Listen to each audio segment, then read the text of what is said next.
Good evening, warriors. How are you doing? I'm just going to plug in my headphones. Let me know what you think of the lighting this evening. Let me just get these on.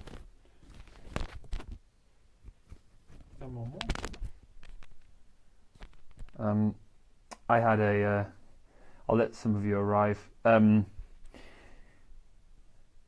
I had a real mission getting this spot sorted that wasn't too bright, because so often, so much recently, the spot by the front of my house has been too bright. So just tell me what the lighting is, how you think the lighting is, my friends. I'd be interested to know. So, hey Vic, how you doing? Been loving your posts recently, Vic.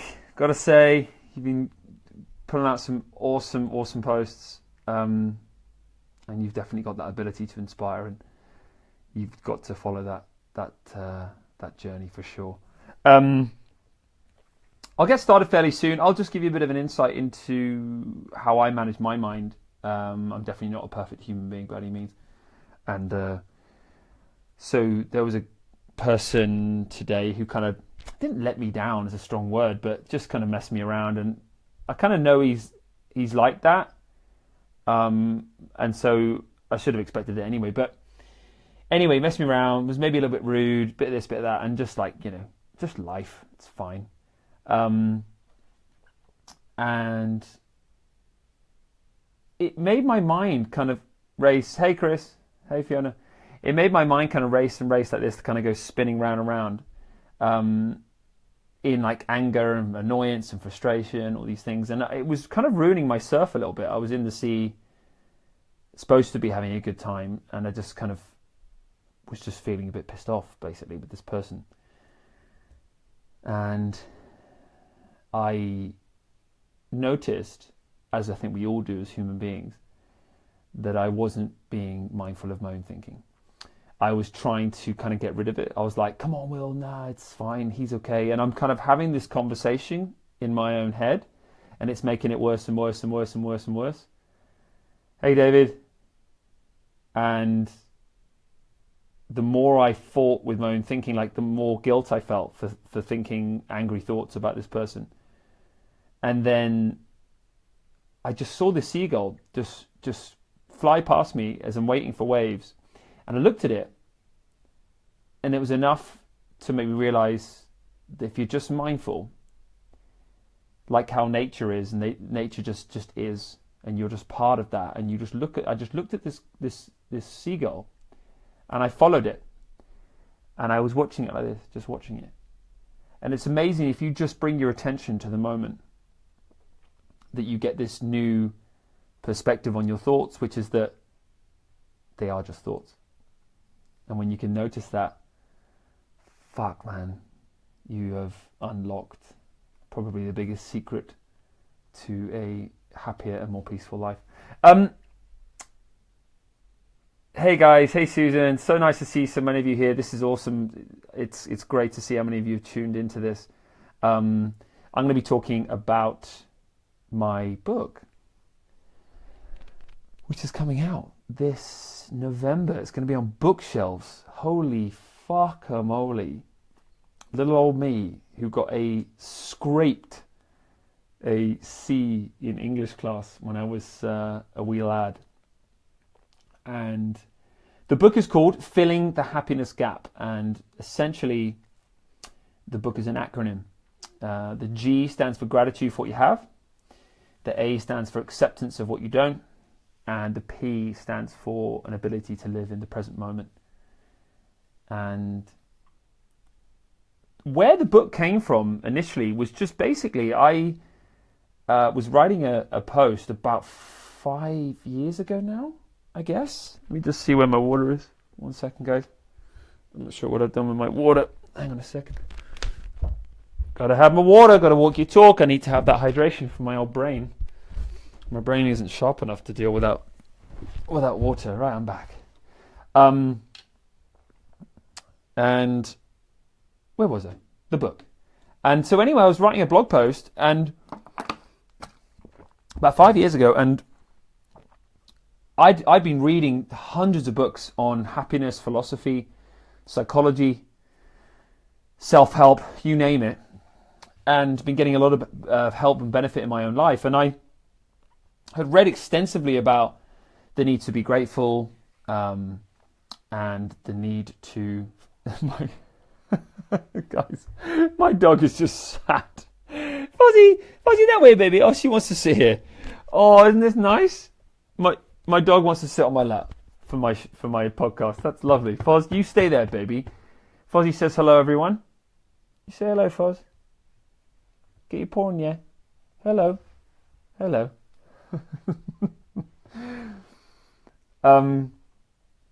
And yeah, she's really. This is one of those ones where the dog's not going to let me go now. Foz, go to your bed. Go on. Good dog. Right, go and see mummy then. You gonna? No, she's gonna. Thanks for being patient, my friends. My wife's coming down the stairs now. This is really funny. Foz, go on. Where's mummy? Go on. Where's mummy? Go on. Good dog. Look at the dog going up the stairs.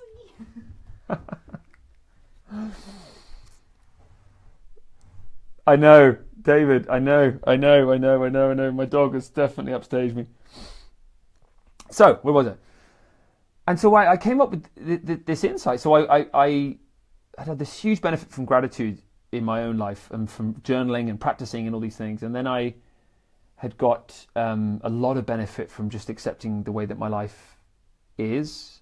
You know, like my psoriasis, which is a skin condition, had greatly affected my confidence and all sorts of things. And I just was constantly forcing myself this idea, this notion that I would be happier if I didn't have it. And it was only when I just accepted myself, that I felt so much happier. And then also it was this presence, the P, which is to live in the present moment. And when you put the gratitude, the acceptance, and the presence together, it comes into GAP. And I looked at the page on my computer screen. I was like, fuck, that works really, really well. GAP. I started writing this book. I thought, right, well, that's an acronym that's got to stick, because it's just so easy to remember. It's so practical. It's something that we could all benefit from. And I thought, right, okay, I'll give myself a year to write this book. Maybe a year or two. We'll see. And 4.5 years later, I am working with a Hay House editor at the moment, and I cannot believe it. It's taken me so much longer than I thought it would, but the longest journeys, as I'm always saying, the longest journeys create the deepest satisfaction. So I'm going to get straight to what I'm going to do. I'm going to basically read you some of this book, because if you're going to buy this book, which I hope you will, or I'll buy one for you, and I'll sign a copy. Is that I'm basically going to read to you some sections, and then what we're going to do is we're going to get you to do a guided meditation. I'm going to get you to just really relax, take loads of deep breaths, and I'm going to read to you a passage from the book that I think is perfect for a guided meditation for basically managing life, because we're all human. We have these things called emotions. We have these things called people we have to manage, these annoying people sometimes. We have, you know, our self-esteem, our body shape, our life path, our finances. We have this thing called life to manage, and it can be hard sometimes. And if you've had a bit of a struggle of late, or had any stress in particular, this is going to be really beneficial to you. Just to really reconnect with yourself and listen to these words, and hopefully bring some insight in how to live a calmer life for you. And then once I've done the passage, we're then going to talk about how to just bring some mindfulness, just a few mindfulness tips into your life. So, GAP, the GAP, the happiness gap: gratitude, acceptance, and presence. And what I'm going to do is actually just go straight to acceptance, the power of acceptance, and give you a bit of just a passage from the book. And so the section in the book, in this part, is called Accept Your Authentic Self. So the quote to start with is by Bruce Lee. Always be yourself. Express yourself. Have faith in yourself. Do not go out and look for successful personalities and duplicate it. I think there isn't probably a single point in life where you suddenly feel as if you are being your most authentic self. It's a step-by-step process that can feel awkward and slow at times. Like most things in life, it's usually hindsight that acts as the reference point for growth and learning. Right now, ask yourself, am I like I was when I was younger?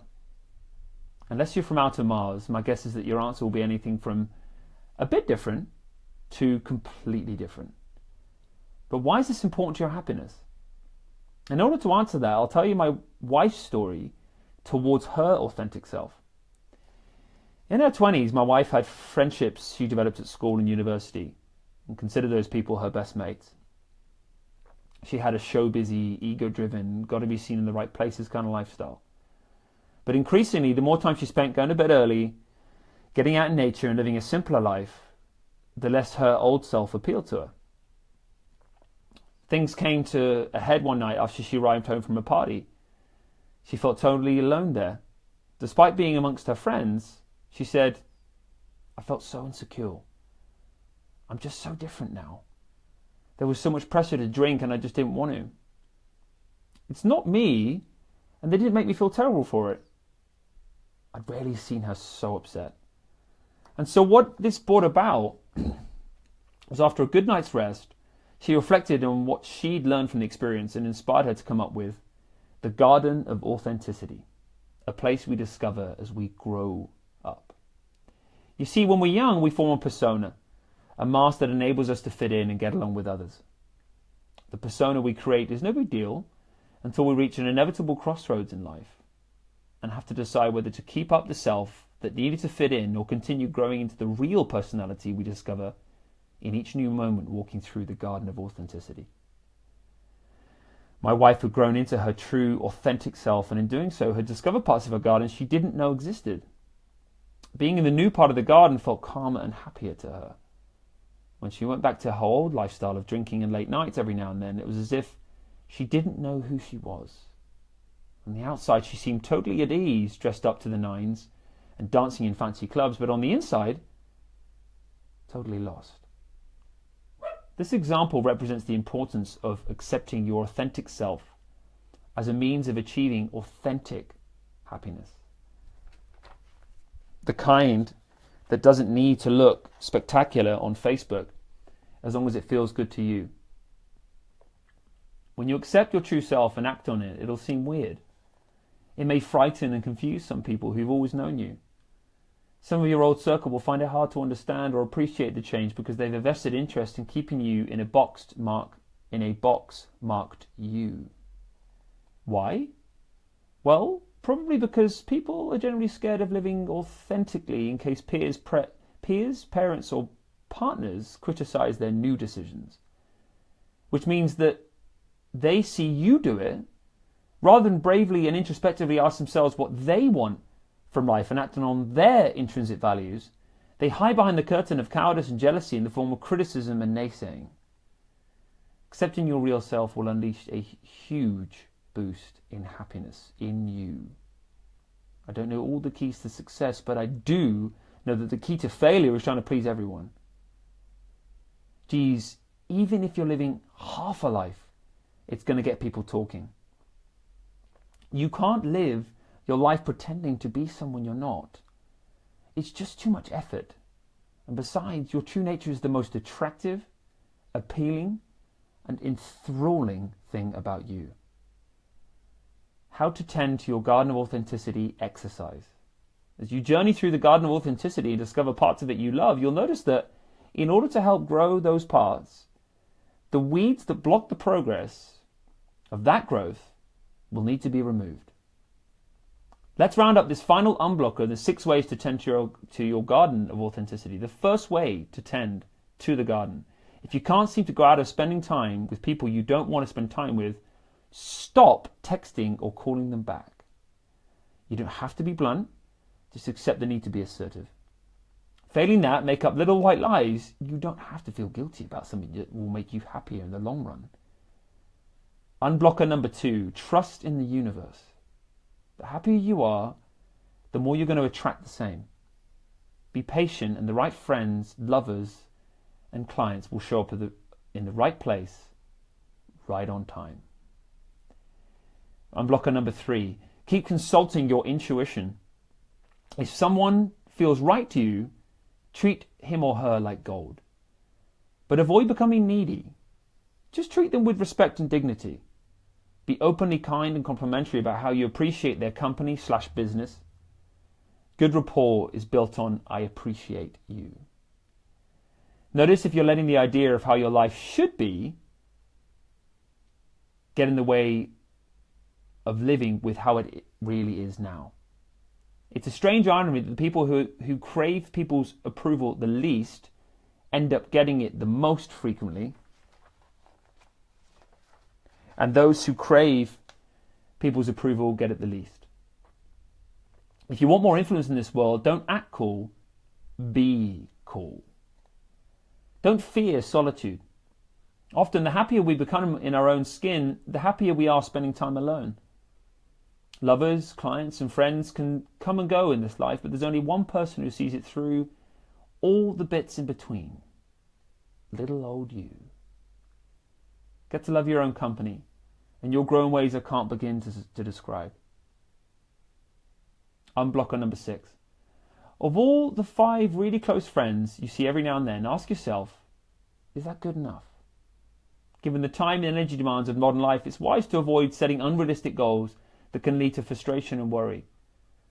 I'm not questioning the worth of becoming more likable and increasing your connections with other people you experience. I'm just making sure that you remember that who you are, and if someone I'll start again. I'm just making sure you remember that who you are, and if someone can't accept that, the universe is probably trying to tell you that they're the one with the problem, not you. Tip: get a dog. There's a reason why they're considered man's best friend. So there you go. There's a section from the authenticity chunk in the GAP, the G, the A, the P, and there's just a little chunk about how to accept your authentic self. And your authentic self is something that grows and changes, expands and evolves all the time. And it's not static. Human beings are a process. We are ongoing. We are waves of energy. We come and go. We go through cycles. You can't ever expect the same people to be in your life from now until forever. It's just we go through these things called waves, and it's always moving. It's always expanding, always evolving. Don't fear being you, because the right people will enter your life right on time when you are being your most authentic self. And one of the best ways to know if you're accepting you, your real self as it grows, is whether or not you feel good. If you feel good and you feel good in the company of others, then you're being you. You are accepting you. And if you're not accepting you, that's when we tend to feel a lot of stress. So that's the best indicator of knowing whether or not you are accepting you is do you feel good around people and around yourself? Because if you do, it's likely that you are accepting that growth. That was just a little section from my book. Oh, cool. Nice one, Will. I like that. I'm cool and I'll get a dog. Yeah, absolutely, dude. Be cool and get a dog. Isn't that a cool line? That should be the next book. Be cool and get a dog. What I'm going to do now is just read you a little bit about gratitude from a case study. A lady who was a stay-at-home mum of 2, and she got loads of benefit from the GAP. So I'm just going to read that out. Here we go. This is a case study from the book. There are about 12 case studies from my coaching practice. So here we go. Catherine was a stay-at-home mother of two who was struggling to keep up with the competing demands of caring for her children, doing household chores, and being a good wife to her husband. She started coaching with me because she wanted more me time and to regain some of the balance she'd lost from being a full-time mum. Catherine read lots of articles about mums who felt so much happier from joining a yoga class or meeting up with friends for a coffee while the kids were at school. But no matter how much she tried, there was simply too little time, money or energy to do anything like this for herself. To make matters worse, she found it increasingly difficult to be the kind of wife she wanted to be to her husband. With so little energy left at the end of the day, she was barely able to get through a page of her book, let alone contemplate sex. At first, Catherine was a little sceptical following the GAP program, but she decided it was worth a shot, as it didn't take up much time or cost any money. 2 weeks into the program, we reviewed her gratitude journal, which one entry read, "I'm so thankful for the kids. It was lovely being present with them this afternoon. I wasn't thinking about chores I had left. I was totally in the moment with them. And their beauty really struck me for the first time in a long while." She went on to describe how much happier she felt from appreciating what she already had. As she said during a session, "I've gone from thinking that looking after the kids on my own sucks, and so does my life, to the chores still suck, but overall I know how lucky I am.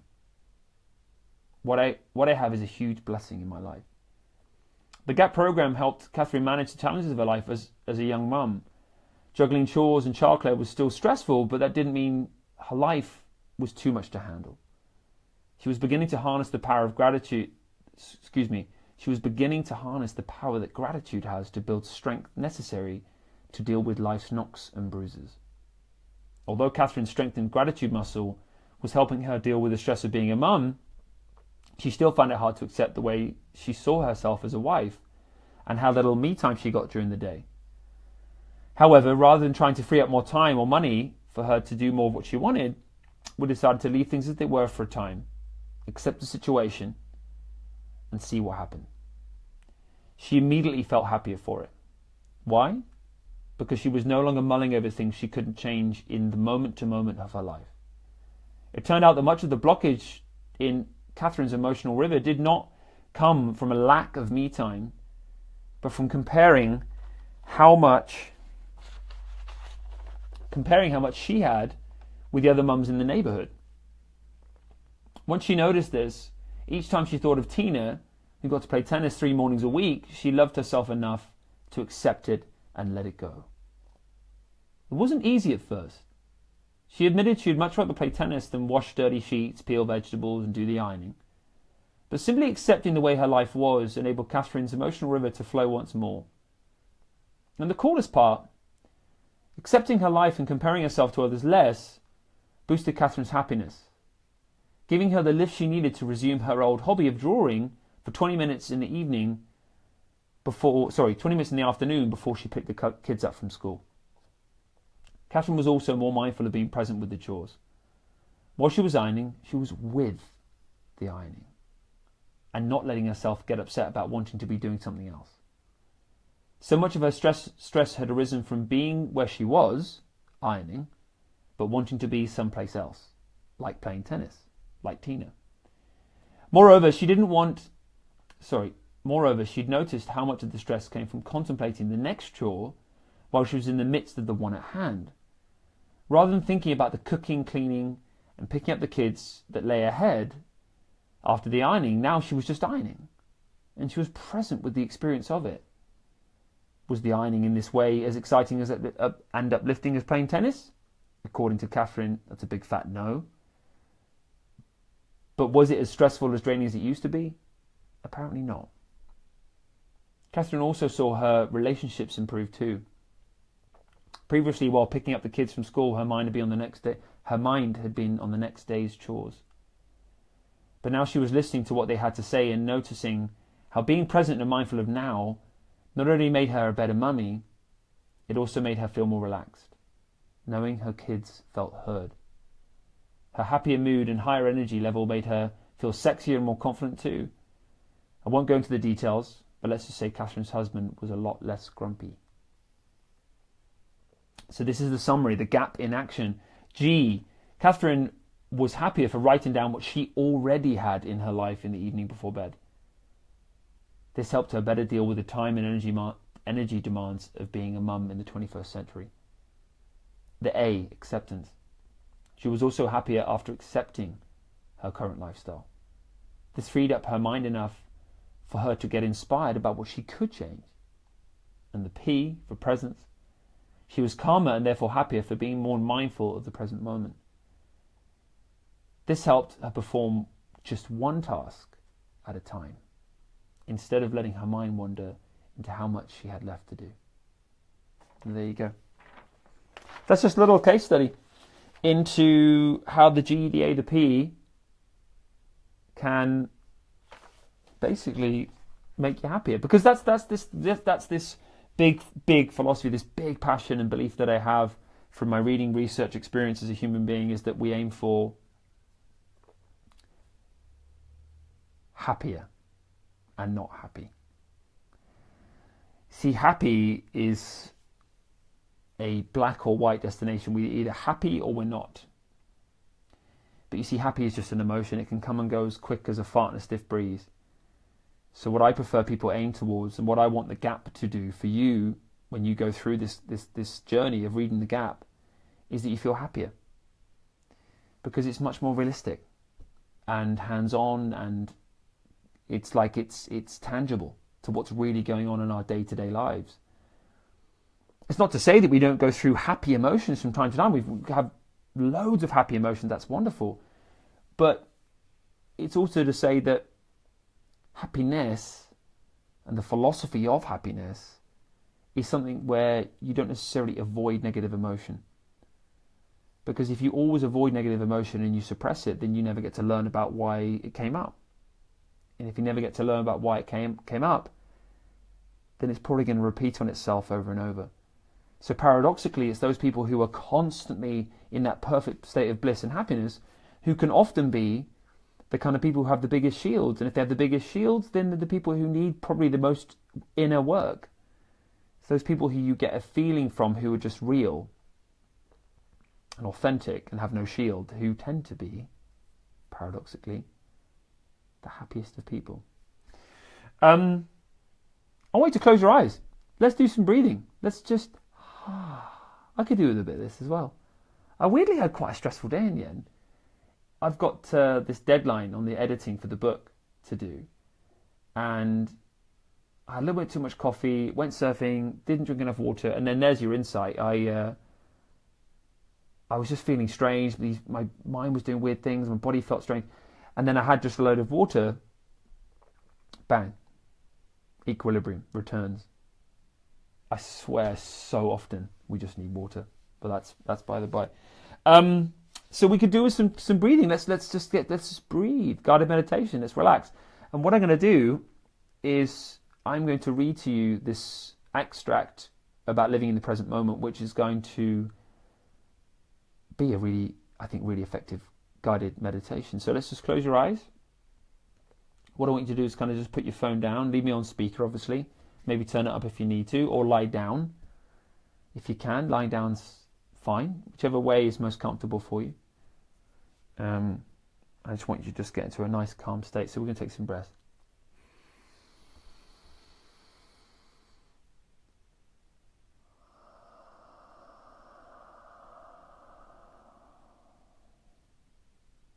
Nice deep breath.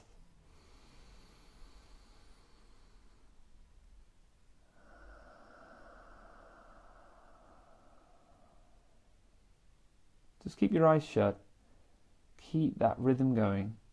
Inhale through your nose really slowly, very deeply, and exhale out of your mouth very slowly and very deeply. Just exhale all the way out. Imagine there's a thread coming out of your mouth. Just deep breath in.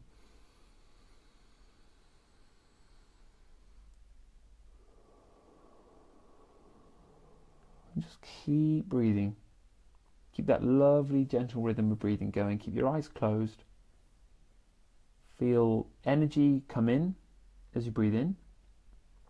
And any tension you're storing up, leave. So energy coming in through your nose, and any tension in your body it leaves. And just keep that rhythm, keep that flow like this. Breathing in, 3, and breathing out, 2, 3, like this. So just keep breathing, and I'm going to read to you this final extract of the book that's going to be a guided meditation. So just let yourself really relax and just listen to what I have to say. When you watch a surfer on a wave, it's the guy or gal who can stay in the flow of the wave's energy, who ride all the way to shore. The surfer who tenses up and pumps his or her board across the wave loses all connection with the power source, which is the steepest part, and as a result ends up stopping their ride short. You'll notice a good surfer. They relax into the wave's energy, knowing if they're to harness its power and ride to shore, they must remember to remain present with the ebb and flow, relax, and have fun. If the wave slows down, they surf back to where the power is, the breaking part of the wave, the steepest and most powerful bit. This is about reacting to what's happening in the present. A frustrated surfer will pump his or her board across the slower part of the wave, losing all flow and sanity. The frustrated surfer blames the wave for his or her inadequate ride, whereas the surfer who is out there to have fun and be in the moment never blames the wave. The present surfer knows that Mother Nature is in control, so all he or she can do is put his or her faith in their ability to stay connected and present with what the wave wants to do and enjoy the ride. You see, there will be times where you're flying down the line of a blue wall of liquid perfection. Savor every moment. There will also be times when you're moving slowly, even to the point where you feel that you've stopped sometimes. The key is, don't get frustrated with what you can't control. Having full control over where your future is going is like trying to control what waves come your way in the surf. Sure, being out in the ocean is a good start, but once you're out in the sea, so much of what happens next isn't down to you. Out of all the waves breaking on our shore, not a single one is the same as the last. If you find yourself on a powerful one, be present and enjoy the ride. If you find yourself on a slower one, don't wish to be off it. You can still enjoy the ride as long as you don't wish you were on a faster wave. Be present with the wave you're on in any given moment. It will have qualities you wouldn't have noticed before if you slow down to enjoy them. Once you've had a wave, paddle back out and wait for another. Keep paddling. Never stop paddling. The good ones are only going to come your way if you stay out there. And you're only going to stay out there if you're having a good time. Although we can't always choose the best waves, we can always make the best of the surf that comes our way.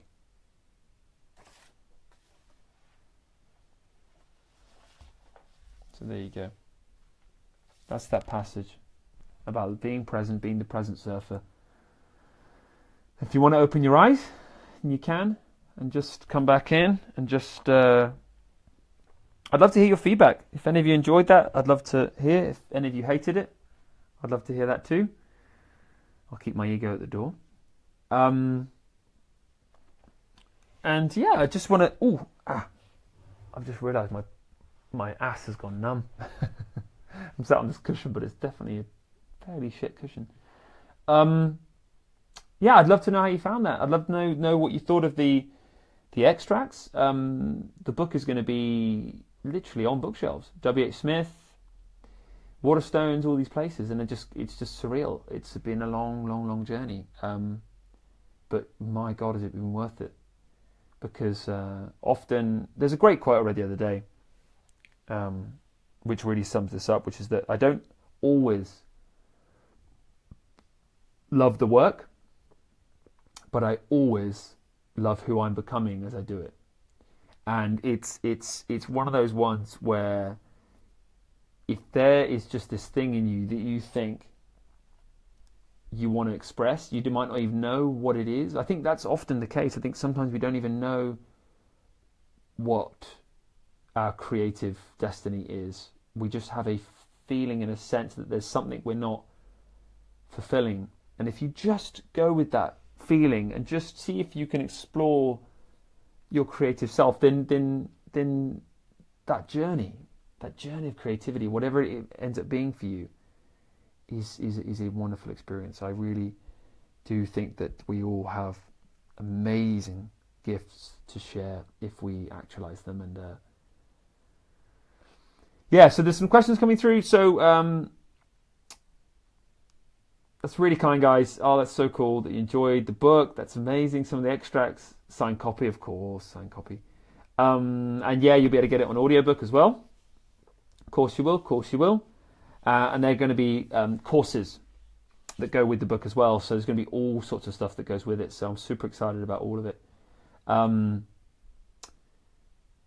I also want to mention that I've got my link above to my emails. So if you haven't joined my emails yet and you want to, just click on that link above and type your name and email in, and you'll get updates from me about every 2 weeks.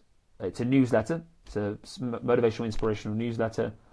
And then there's also updates about everything that's going on with all my courses, retreats, seminars, all those things. If you want updates on all those things, then please click on that link and you'll get all that information.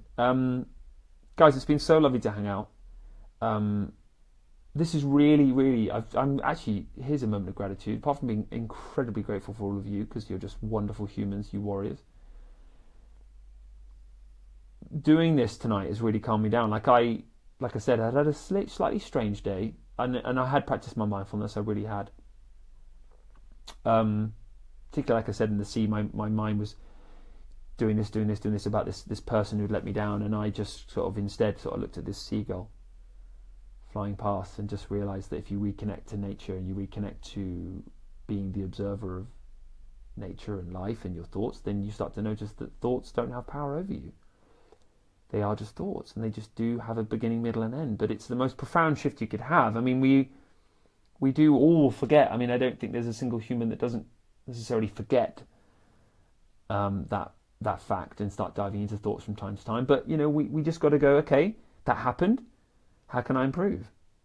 And coming on this podcast tonight has been lovely because it's just really chilled me out. I just feel really calm. I had a wonderful time expressing my creativity with you guys, and actually quite a vulnerable thing for me to do as well, because you might have chimed in with, mate, that was shit, but you didn't. You're all very, very sweet, unless you're lying to me. But no, it was awesome, and I massively am grateful for this experience to have been here and having done it. So thank you, my friends. Really quickly to round up, is just 3 really quick things that you can do to live more mindfully in a sort of everyday circumstance that can make you feel calmer. So the first thing is to be mindful of when you're eating. Rather than have the TV on, actually sit with the meal and just really embrace the textures, the smells, the taste, the flavours, the subtleties of it. What you'll notice is you'll get more calmness from the meal and therefore sleep better.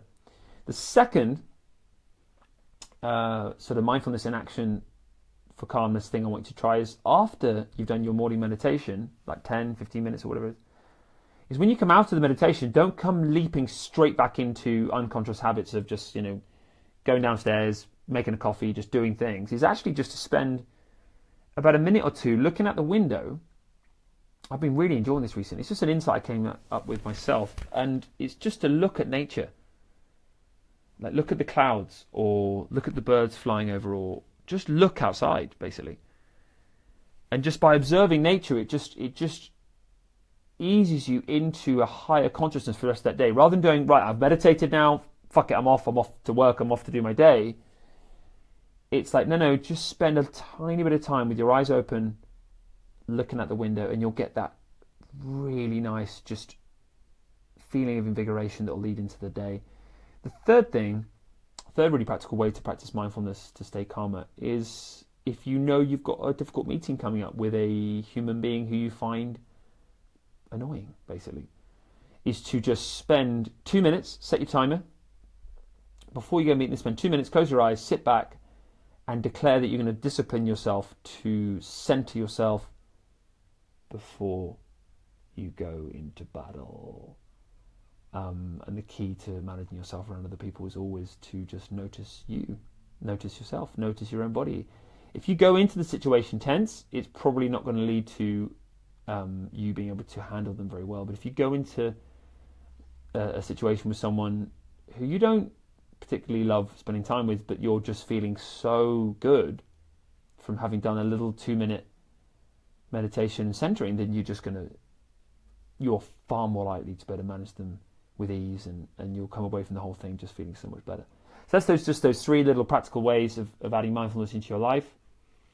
Final things before I go, don't forget, like I said, if you want to join my emails, click the link above and you'll be able to get updates of all my bits and bobs.